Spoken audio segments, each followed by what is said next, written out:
నాయకత్వం కలిగింది. ఎంతో సమర్థవంతమైనటువంటి నాయకులు ఉన్నారు. గతంలో 15 లక్షల మందితో కూడా మహాగర్జనను ఎన్నో పెద్ద కార్యక్రమాలను వరంగల్ జిల్లాలో నిర్వహించినటువంటి చరిత్ర బీఆర్ఎస్ పార్టీకి ఉంది.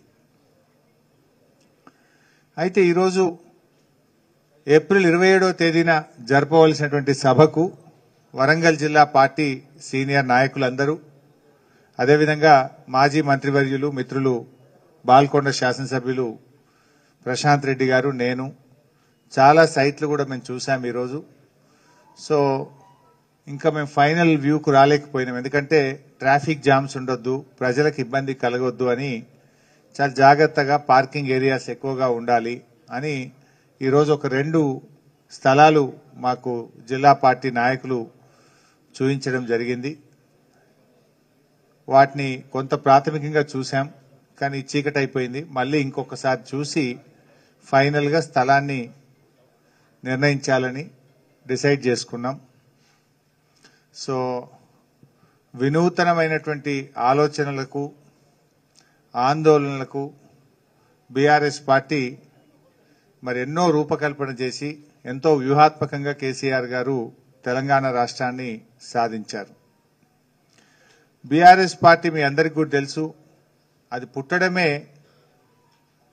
ఒక సామాజిక చారిత్రక అవసరాలను దృష్టిలో పెట్టుకొని ఆనాడు టీఆర్ఎస్ పార్టీ ఆవిర్భవించింది. ఎందుకంటే తెలంగాణ రాష్ట్రం ఏర్పడాల్సిన ఆవశ్యకత ఆ రోజు ఉండే. ఆనాటి ప్రభుత్వాలు కరెంటు బిల్లులు పెంచి తెలంగాణ రైతుల నడ్డీ విరిచే ప్రయత్నం చేసినటువంటి నేపథ్యం ఉండే. వాటన్నిటినీ దృష్టిలో పెట్టుకొని కేసీఆర్ గారు ఆ రోజు తెలంగాణ ఉద్యమాన్ని ప్రారంభించి 14 ఏళ్లు అవిశ్రాంతమైనటువంటి పోరాటాన్ని కొనసాగించి ప్రాణత్యాగానికి సైతం సిద్ధపడి తెలంగాణ రాష్ట్రాన్ని సాధించినటువంటి చరిత్ర కేసీఆర్ గారిది, బీఆర్ఎస్ పార్టీది. అదేవిధంగా బీఆర్ఎస్ పార్టీ పుట్టిందే తెలంగాణకు జరుగుతున్న అన్యాయాల మీద ప్రశ్నించడానికి పుట్టిన పార్టీ బీఆర్ఎస్ పార్టీ. ఈ అన్యాయాలకు మరి చరమగీతం పాడాలంటే రాష్ట్రం ఏర్పడడం ఒక్కటే దానికి మార్గం అని గట్టిగా నమ్మి ఆచార్య జయశంకర్ గారి ఆశీస్సులతో కేసీఆర్ గారు నాడు ఉద్యమాన్ని ప్రారంభించారు. తెలంగాణ ప్రజలు మరి కేసీఆర్ను, బీఆర్ఎస్ పార్టీని గుండెకు హత్తుకొని బ్రహ్మరథం పట్టారు. చివరికి కేసీఆర్ గారు కేసీఆర్ చచ్చుడో తెలంగాణ వచ్చుడో అని ఆమరణ నిరాహార దీక్షకు సైతం పూనుకొని ఢిల్లీని కదిలించి రాష్ట్రాన్ని సాధించారు. అంతేకాదు 10 సంవత్సరాల పాలనలో రాష్ట్రాన్ని సాధించడమే కాదు, 10 ఏళ్ల కేసీఆర్ గారి పాలనలో అద్భుతమైనటువంటి ప్రగతిని, దేశానికే దిక్సూచిగా తెలంగాణ రాష్ట్రాన్ని నిలిపి చూపారు. కేసీఆర్ గారు ప్రారంభించిన మిషన్ భగీరథ అనే కార్యక్రమం హర్ ఘర్ కో జల్ అని భారతదేశానికి మోడల్గా నిలిచింది. కేసీఆర్ గారు ప్రారంభించిన రైతు బంధు పథకం భారతదేశంలో పిఎం ఫసల్ బీమా యోజన పథకానికి కదా, దాని పేరేంది, కిసాన్, పిఎం కిసాన్ పథకానికి, అంటే రైతు బంధు పథకం పిఎం కిసాన్ పథకానికి మార్గదర్శిగా నిలిచింది. అట్లే మిషన్ కాకతీయ చెరువుల పునరుద్ధరణను కూడా కేంద్ర ప్రభుత్వం, వివిధ రాష్ట్రాలు మార్గదర్శకంగా తీసుకున్నాయి. అట్లా ఒక్క కార్యక్రమం కాదు, ఎన్నో అద్భుతమైన కార్యక్రమాలు నిర్వహించి దేశంలోనే అత్యధిక వరి ధాన్యం ఉత్పత్తి చేసే రాష్ట్రంగా తెలంగాణను నిలిపారు కేసీఆర్ గారు. రైతుల కోసం రైతు బంధు, రైతు బీమా, 24 గంటల నాణ్యమైన కరెంటు, ప్రతి మండలానికి గోడౌను, నీటి తీరువా రద్దు చేయడమే కాదు పాత బకాయిలు కూడా రద్దు చేసి కాలువల కింద, చెరువుల కింద రైతులకు ఉచితంగా సాగునీరు అందించిన తొలి రాష్ట్రం కేసీఆర్ గారి ప్రభుత్వం.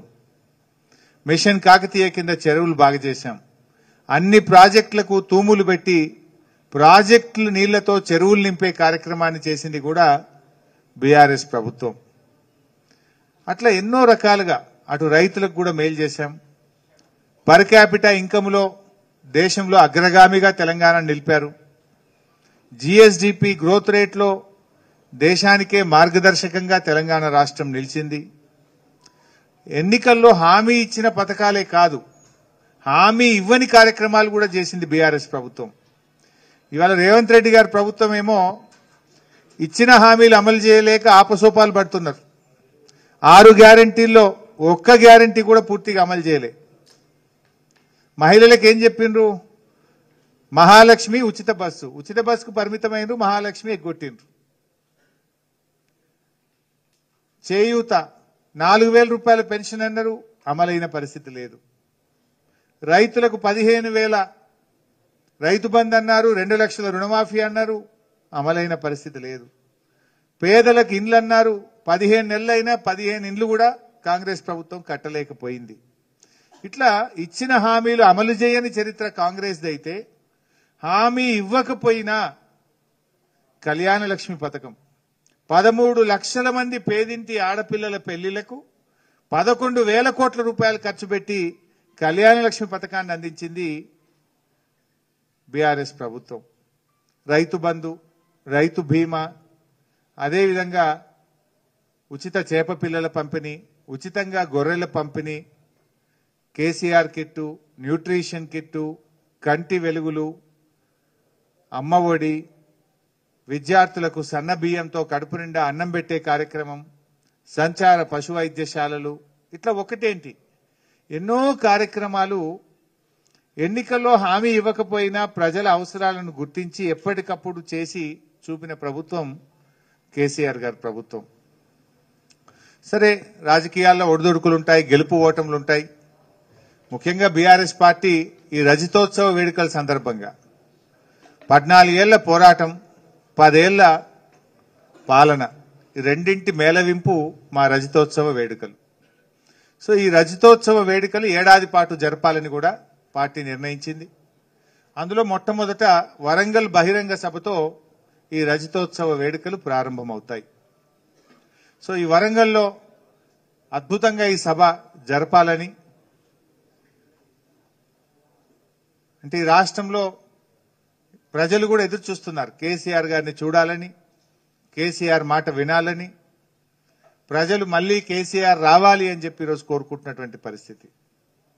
అంటే అద్భుతంగా వాలంటీర్గా స్వచ్ఛందంగా పెద్ద ఎత్తున ప్రజలు ఈ సభకు వచ్చే అవకాశం ఉంటుంది కనుక వేసవి కాలం పార్కింగ్ కానీ, డ్రింకింగ్ వాటర్ ఫెసిలిటీ కానీ, ట్రాఫిక్ ఇబ్బంది లేకుండా, ప్రజలకు ఇబ్బంది లేకుండా జాగ్రత్తగా ఈ సభను నిర్వహించాలని చెప్పి మరి మేము ప్లాన్ చేసుకోవడం జరుగుతూ ఉంది. ఇవాళ ముఖ్యంగా ప్రజలకు కూడా క్లారిటీ వచ్చింది. పాలేందో నీళ్ళేందో ప్రజలకు అర్థమైంది. సమర్థుడెవరో అసమర్థుడెవరో కూడా ప్రజలకు అర్థమైంది. గట్టోడెవడో వట్టోడెవడో కూడా ప్రజలకు అర్థమైంది.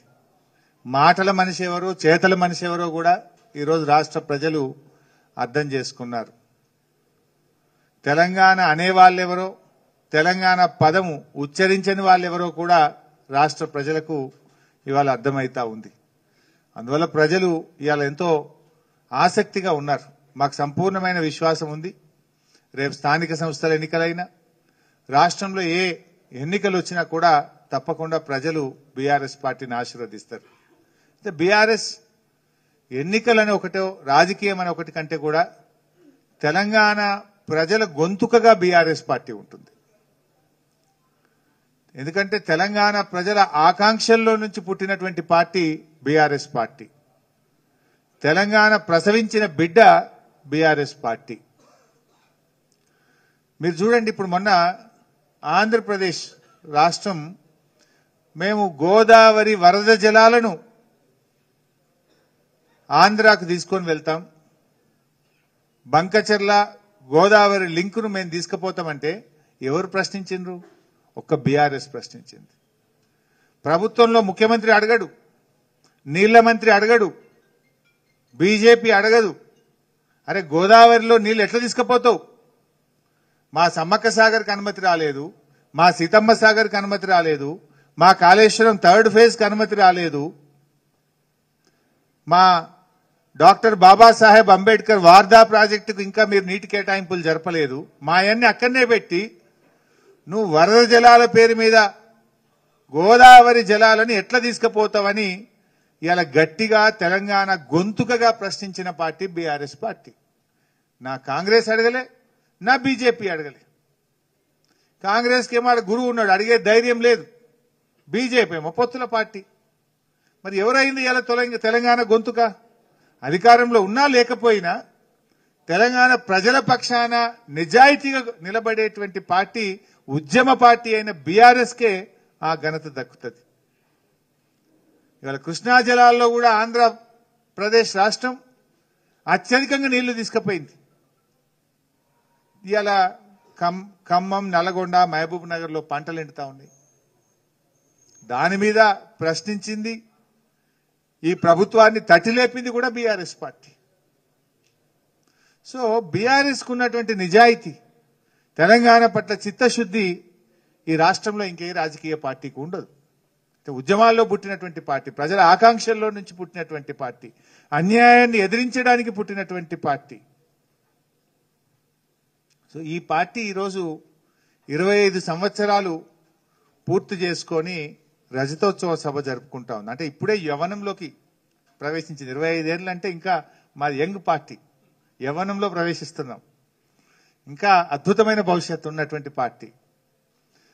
సో ఈ సభకు విజయవంతం చేయాలని, ఈ సభకు ఏర్పాట్ల కోసం ఈరోజు మేము వరంగల్ రావడం జరిగింది. మా జిల్లా పార్టీ నాయకులందరూ కూడా గత కొంతకాలంగా శ్రమించి చాలా మంచి ఎక్సర్సైజ్ చేసి ఎన్నో గ్రౌండ్స్ కూడా చూశారు. మేమందరం కూడా ఇంకా జాగ్రత్తగా వీటిని పరిశీలించి మళ్ళొక రౌండ్ కూడా వచ్చి ఫైనల్ చేస్తాం. మీతో కూడా రెగ్యులర్ టచ్లో ఉంటాం. ఎందుకంటే ఇంకా వచ్చే నెల రోజులు ఒకసారి అసెంబ్లీ అయిపోతే ఎక్కువ వరంగల్లోనే ఉండి మీడియాతో కూడా ఇంకా డీటెయిల్గా మాట్లాడతాం. ఇవాళ కొంచెం మీకు కూడా ఆలస్యమైనట్టుంది. సో సహృదయంతో అర్థం చేసుకోవాలని కోరుకుంటున్నాం. ఏమంటారే, లక్షలాది మందితో, అంటే వరంగల్ చరిత్రలో కని విని ఎరగని రీతిలో అతిపెద్ద సభ వరంగల్లో జరగబోతా ఉంది.